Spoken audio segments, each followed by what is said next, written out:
This is Matt Beagle with your Strat-O-Matic Strategy of the Month. This is part of a series on how to do the best at the online game. Strat-O-Matic has unleashed their own baseball online game now, taking it back over from the sporting news with some unique twists, and we're going to talk about some winning strategies when playing the online game. The season's underway now, so sometimes you're looking for a new draft type league. We all know the thrill of building your own team, and Strat-O-Matic allows us to do that through their online game. The first thing to understand is that it's a salary cap game, so you have to figure out which salary cap you'd like to use, and then you have to build a roster within that salary cap. Once you build that roster, though, they're not your players. What you must do then is get your team under that cap, and there's sort of a blind bidding system. Basically, the game engine you list your players top to bottom in the priority you'd like them, and the game engine compares everyone's priorities. And if you have a player at top priority and no one else does, you get that player. But if multiple teams put a player at top priority, it's a random factor as to who gets that player. So the reality is you're going to not get many of the players that you wish. I've seen as high as half your players not come into your team. If you do not get a player, the game engine assigns you the next highest salary at that primary position of the player you missed out. So sometimes one of the strategies when you're doing your bid list is not always putting your highest cost players at the top.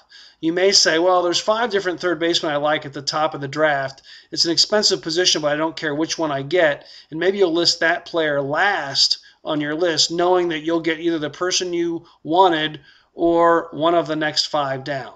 You just want to get a good one. You don't care which one you get. So there's lots of different strategies here that enter into it when you're looking at this game. When you're setting up your list of players to get under the cap, remember that you want flexibility here. Strat-O-Matic Online, players only play positions listed on their card. So if someone's a center fielder, you can't play him in left or right. It only plays center field.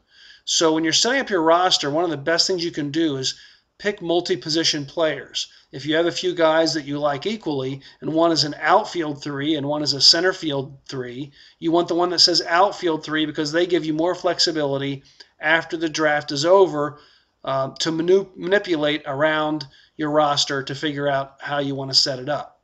So the more multi-position players you can put on your initial bid list, the more flexible you'll be later to adjust in case you don't get the players you wanted at the draft.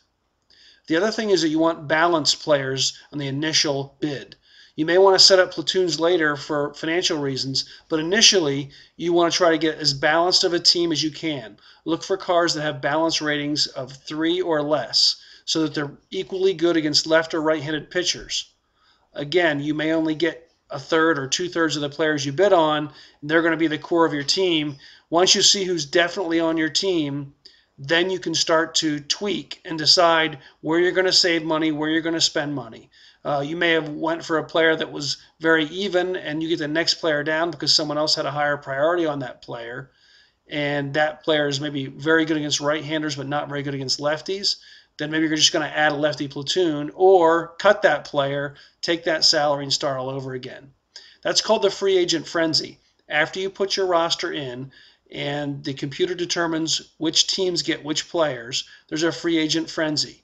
And that's where you cut whatever players of yours you want.